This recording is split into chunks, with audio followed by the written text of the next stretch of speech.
मैं वापस यहाँ आ गया हूँ। अभी दिल्ली था, फिर बिहार गया, अभी मैं उत्तराखंड आ गया हूँ। एक बार आप दोनों आ जाएं यहाँ पर। हम आपसे लगभग 1.5 साल पहले मिले। बिल्कुल, जुलाई में। 2.5 साल हो गया, सॉरी 2.5 साल हो गया। जुलाई में हम इनसे मिले, बहुत बारिश हो रही थी देहरादून में, आप दोनों आए। संतोष जी का हैप्पी फेस था जैसा आज भी है, और सुधांशु जी ऐसे बैठे हुए थे, तुम बाप बेटे आ क्यों गए यहाँ पे, भाग जाओ यहाँ से, नहीं तो देहरादून से मैं भगा दूंगा, माफ करना आप।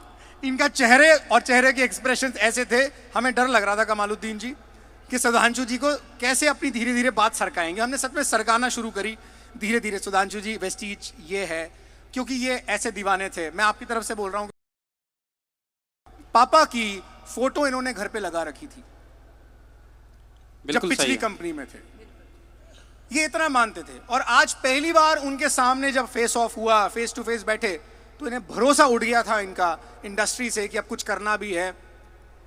जिस व्यक्ति की आपने फोटो लगा रखी हो और फिर उस व्यक्ति ने वो बिजनेस छोड़ दिया, हमने वो बिजनेस कंपनी छोड़ दी, इन्होंने नहीं छोड़ी, पर ये टूट गए थे अंदर से। 18 साल, ये बहुत छोटे लेवल पे 18% के लेवल पे रहे 18 साल। जैसे अपना 16% है ना यहाँ पे, वैसे इनका 18% वहाँ पे मान लीजिए। 18 साल, क्या बात थी, क्या भरोसा था आपका वहाँ पर कि 18 साल 18% पे रहने के बाद भी आप लगे रहे। वो कोई प्रोडक्ट थे या आपके सपने थे? सिर्फ सपने थे, क्योंकि प्रोडक्ट तो आप बिजनेस के बाहर रहकर भी यूज कर सकते थे। प्रोडक्ट हम वो भी खरीदते थे जो हमारे यूज के लायक नहीं था, लेकिन सिर्फ सपनों की वजह से प्रोडक्ट खरीदते थे हम लोग। फिर आपका भरोसा टूट गया, आप वेस्टीज में आ गए। मैं संतोष जी से एक सवाल पूछना चाहता हूँ। ये बहुत अच्छा रियल एस्टेट का काम कर रहे थे, बहुत अच्छी गाड़ी मेंटेन कर रहे थे बिजनेस के पहले, और घर भी बना लिया था। मैं इनके घर जाकर आया हूँ देहरादून में पिछले साल जनवरी में। बहुत खूबसूरत घर, एक अच्छी गाड़ी, उसके बावजूद भी संतोष जी फ्लाइट में कभी नहीं बैठी थी। बिल्कुल 1 साल पहले तक, हाँ बिल्कुल 1 साल पहले तक संतोष जी फ्लाइट में कभी नहीं बैठी थी। ऐसा क्यों? आपके पास थोड़ा बहुत पैसा था तो भी आप ट्रैवल तो कर सकते थे ना, पर ऐसा क्यों हुआ? क्यों नहीं? क्योंकि परिस्थिति ऐसी थी? ऐसा इसलिए हुआ कि बहुत कंप्रोमाइज कर के जोड़ के हमने वो सब किया था, और अपने सपनों को पूरा करने के लिए कभी सोचा ही नहीं, क्योंकि अपनी ज़रूरत ही पूरी कर पा रहे थे, ऐसा लगता था हमें। कभी ये नहीं सोचा कि सपनों के लिए भी कुछ, मतलब ये सपने भी होते हैं।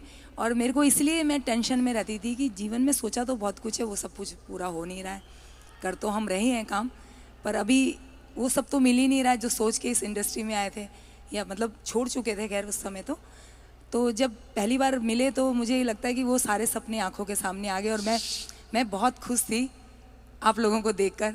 शादी को कितने साल हो गए? शादी को अब 18 साल हो गए। 18, तो मतलब लगभग 17 साल तक आप प्लेन में नहीं बैठे थे? नहीं। और मुझे लगता है आप भी शायद एक बार ही बैठे थे। हाँ, एक बार। 17 साल में आप भी एक बार ही बैठे थे। फ्लाइट में ही नहीं बैठे थे, तो विदेश यात्रा का तो सवाल ही नहीं उठता। और पहली बार जब आप फ्लाइट में बैठे संतोष जी, तो कैसा लगा? Dream come true. मैंने कितने बार अपने आप को देखा, मैं सोच रही थी मैं सच में बैठ रही हूँ क्या।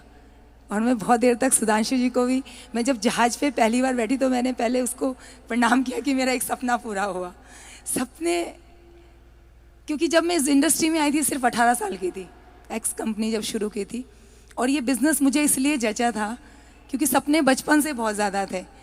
एक मिडिल क्लास फैमिली में, एक पापा आर्मी में थे, तो सब 5 भाई बहन, हमेशा यही बोला जाता था कि ये तुम्हारे लिए नहीं है। और जब जब कुछ भी चीज़ें मांगी वो कभी मिली नहीं, कभी भी नहीं मिली। मेरे को बचपन में याद है कि मुझे साइकिल का बहुत शौक़ होता था, और मेरे भाई के पास होती थी। जब वो लगा के घर में आते थे कहीं से, और स्कूल से कहीं से आते थे, और तो मैं चुपके से देखती थी कि भैया रखे और मैं लेके जाऊं। और मुझे ये नहीं पता होता था उस समय कि आके मार खाऊंगी, डांट खाऊंगी, क्या होगा, पर वो साइकिल लेके भाग जाती थी। और एक ड्रीम देखती थी कि काश मेरे पास एक साइकिल होती। फिर थोड़ी बड़ी हुई तो लगा एक स्कूटर होना चाहिए। जब कोर्स करने लगी तो लगा एक लैपटॉप होना चाहिए। कभी मिला ही नहीं सर्वज्ञ जी, कभी मिला ही नहीं। तो लगता था कि कुछ ऐसा करेंगे। वही दर्द बना। हाँ, वो बिजनेस को शुरू करने का। दर्द बना बिजनेस को शुरू करने का। पर आप भूल रहे हैं शायद, मेरे पास पूरा ट्रक भर के मैं प्रोडक्ट्स लेकर आया था देहरादून, और जिस घर में अपनी मुलाकात हुई थी उस घर में मैंने एक एक प्रोडक्ट के बारे में 15-15 मिनट बताया था आपको। ऐसे ही हुआ था ना? कुछ भी नहीं हुआ था, ना प्रोडक्ट की बात हुई थी, ना प्लान की बात हुई थी। सच में हमने तो प्लान भी नहीं देखा था, सिर्फ और सिर्फ सपनों की बात हुई और हम रात भर दोनों सो नहीं पाए। अपना खुद का घर होने के बाद, अपना अपनी खुद की गाड़ी होने के बाद दर्द रह गया था। दर्द रह गया था। वो दर्द अभी भी है। वो चाहिए, अभी चाहिए, क्योंकि अभी हमें 100 साल तक और बिजनेस करना है और अगली पीढ़ी को करना है। सर एक रीजन था, जब हमारी शादी हुई थी तो डायरेक्ट सेलिंग जो पिछली कंपनी में थे तो मेरी डाउन लाइन थी ये, और वहीं से हमारी शादी हुई थी। और हम दोनों ने एक ही एग्रीमेंट पे शादी किया था। एक मतलब एग्रीमेंट कह लीजिए या एक फैसला कह लीजिए कि हम शादी इसलिए कर रहे हैं कि हम डायरेक्ट सेलिंग इंडस्ट्री के टॉप पे जाएंगे। वो दर्द भी था अंदर, वो दर्द भी था अंदर सर। अब एक सवाल पूछ रहा हूं मैं, समय कम है, समय हो रहा है। वो जो नई काली गाड़ी ली है ना आपने, महिंद्रा 9 EV, सही बोला मैंने? बिल्कुल। कैसी चलती है सर? बहुत ज़बरदस्त। उसमें जब बैठते हैं ना तो ऐसा लगता है कि ज़िंदगी कितनी खूबसूरत है। कितने रुपए की है? और वो 35 लाख रुपए की है लगभग, और सब कुछ ऑटोमेटिक है। अभी दीपक सुद जी बात कर रहे थे ना कि ऑटोमेटिक गाड़ियाँ, उसमें एक सेटिंग है कि आप उसको दबा दीजिए तो गाड़ी अपने आप ड्राइव होती है। उसका स्टीयरिंग भी, उसका ब्रेक भी, उसका एक्सीलरेटर भी अपने आप चलती है गाड़ी। और मैंने ट्राई करके देखा है, क्या मज़ा आता है उसमें। भाभी का सपना भी बाकी है। भाभी मेरा गाड़ी का सपना है ब्लैक कलर की मर्सिडीज GLE, क्योंकि वो करोड़ से ऊपर की आती है, तो वो मेरा क्लियर है, एकदम क्लियर। और उसको ही मैं विजुलाइज भी करती हूँ, उसी का सपना भी देखती हूँ। वो है, अच्छी गाड़ी है, बहुत अच्छी है। और हम उसको, जो भी गाड़ी आई है वो एक लग्जरी कार के साथ में एक सपोर्ट में एक कार रहनी चाहिए। एक कार ये वो गाड़ी आई है अभी। और वेस्टीज से हम 2.5 साल से हमारे पास दिखाने को भी नहीं था ना अभी कुछ, कि हमने वही कुछ लिया है ना, तो ये भी बहुत जरूरी पर था। आपने जो गाड़ी ली है, जिस कीमत की है, उसमें सचमुच एक लोअर लेवल की मर्सिडीज भी आ जाती थी।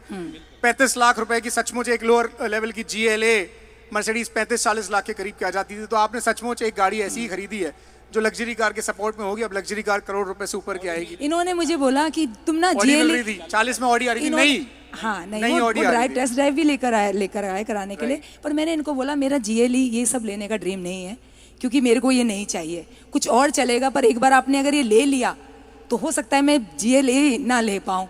तो मुझे वो करोड़ से ऊपर की चाहिए। उसके पहले आप जो लेना है ले लो, पर चाहिए तो बस। आपने ध्यान दिया कि नहीं दिया? सुधांशु जी जब कल बात कर रहे थे स्टेज से, तो उन्होंने कहा था कि मैंने गलती कर दी थी एक। वो गलती क्या थी? इनके फेसबुक पर जाके देखिए, इतने सारे प्रोडक्ट के टेस्टिमोनियल्स डालना शुरू कर दिए थे आपने, और इनका फोकस ड्रीम से हटकर प्रोडक्ट्स पे हो गया था। बिल्कुल। और बिजनेस 50% रह गया था। क्योंकि इनका बिजनेस मैं देख पा रहा था, मुझे चिंता हो रही थी, मुझे समझ नहीं आ रहा था ये down down down down down क्यों जा रहा है। पर जिम कॉर्बेट की मीटिंग टर्निंग पॉइंट थी। इनके समझ में आ गया गलती कहाँ हो रही थी। इन्होंने स्विच वापस घुमा दिया, और अभी शायद 3 महीने हो गए, नवंबर के बाद 3 महीने हो गए हैं, बिजनेस वापस उसी पायदान पर पहुंच चुका है जो इनका हाईएस्ट लेवल था। बिल्कुल बिल्कुल। सही रास्ता, फिर गलत रास्ता, फिर दोबारा मुड़ा के सही रास्ते पे आए, बिजनेस दोबारा ग्रो करने लगा। हम लोग बहुत लकी हैं कि हम बिल्कुल सही टाइम पे सही रास्ते पे आ गए। कुछ ही महीनों में सही रास्ते पे आ गए। दूसरों की गलतियों से सीखना सही समझदारी होती है, असली समझदारी होती है। हमारे पास समय बहुत कम है। Thank you so much.